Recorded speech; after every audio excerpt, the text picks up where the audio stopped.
RT is catching up with John Perkins, economist, activist, and author. One of his best-selling books, Confessions of an Economic Hitman, has been translated into over 30 languages. It is an insider's account of the alleged exploitation of third world countries by the American government.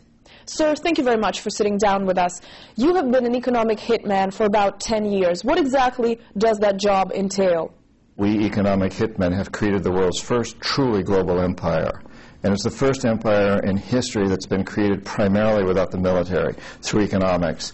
And we work many different ways, economic hitmen, but perhaps the most common is that we will identify a third world country that has resources our corporations covet, like oil, and then arrange a huge loan to that country from the World Bank or one of its sister organizations. But the money never actually goes to the country.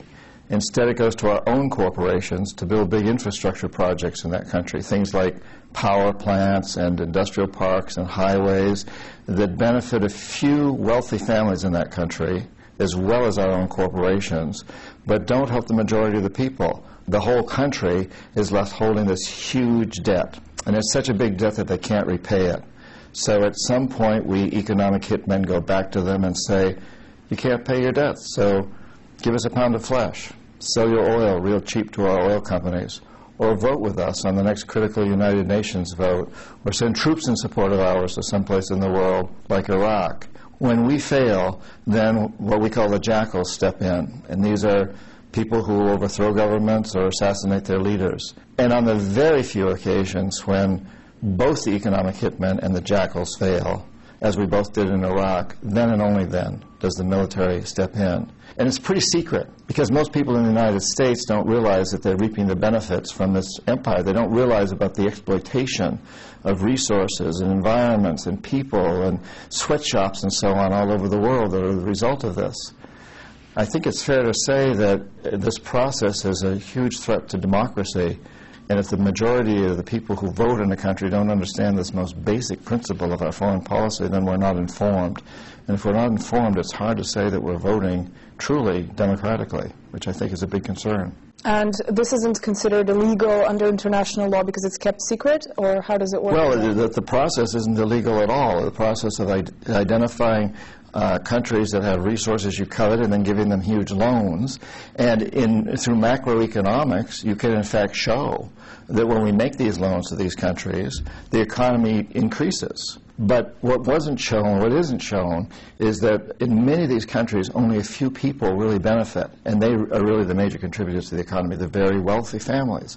And the majority of the people end up being worse off. You said United States hitmen failed in Iraq. What happened exactly? In order to really understand Iraq, we have to look at Saudi Arabia first, because in the early 70s, Saudi Arabia stopped selling oil, OPEC stopped selling oil to the United States.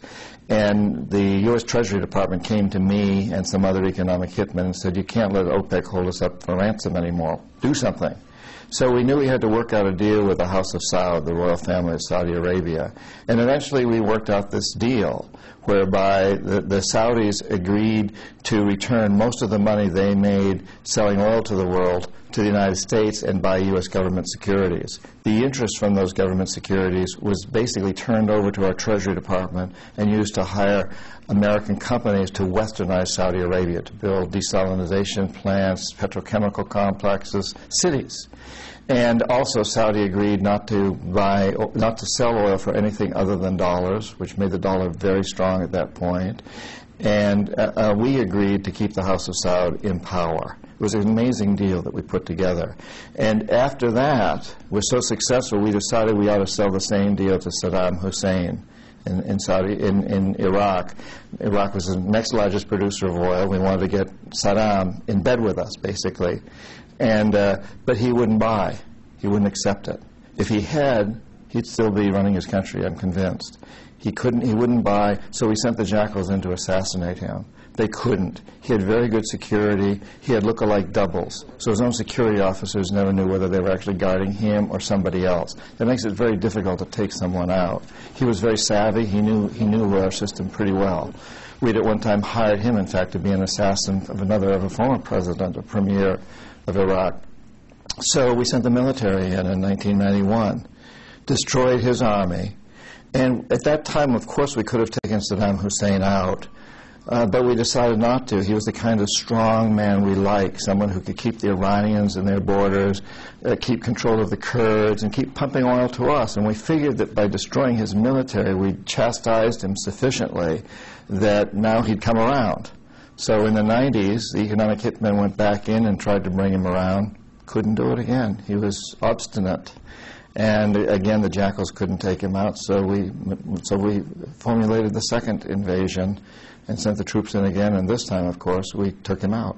Your book, Confessions of an Economic Hitman, caused a lot of controversy. What was the reaction of the U.S. government? The American government, I think, and a lot of the American press wanted to ignore Confessions of an Economic Hitman. The book was on the New York Times bestseller list for about a year and a half, and the New York Times never reviewed it. The State Department issued a website called Misinformation or something, and my book was the only book listed on that website that for a long period of time where people were told this book is wrong, and to me it was farcical.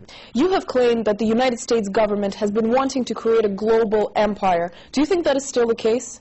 The United States, certainly under the Bush administration, was very much involved in empire expansion. And what we were doing in Iraq was totally into that.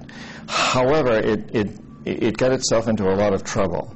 So by being in Iraq and Afghanistan in such a big way, so committed, it meant that when Hugo Chavez of Venezuela, for example, got on the bad side of the administration and the CIA was sent in to overthrow him, a coup was staged in 2002 against Chavez, and Chavez was able to overcome the coup. And at that point, under older regimes, we would have gone in and done something much more massive against Chavez. But because we were so overextended in Afghanistan and Iraq, the Bush administration really had its hands tied. It couldn't go into Venezuela.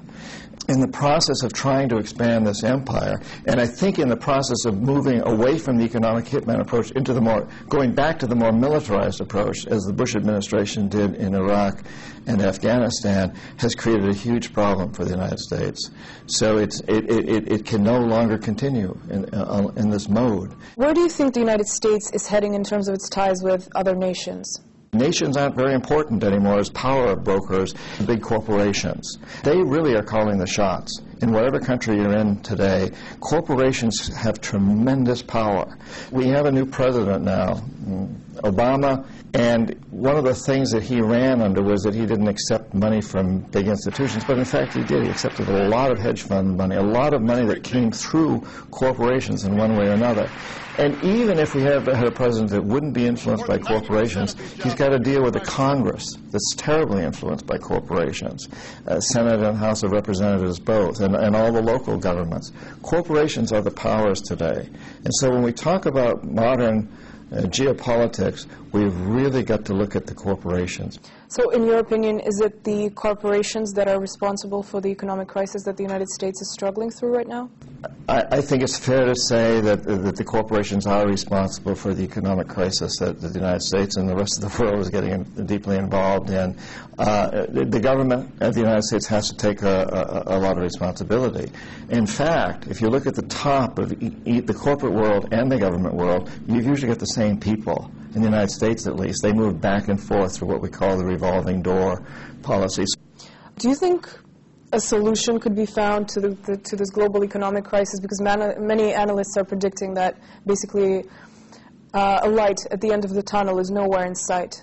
What are your predictions? I believe there is a light at the end of the tunnel to this economic crisis. I think it's, frankly, a good thing that we're going through it. But, you know, we've been living in a very unbalanced world. Less than 5% of the world's population lives in the United States, and we consume more than 25% of the world's resources.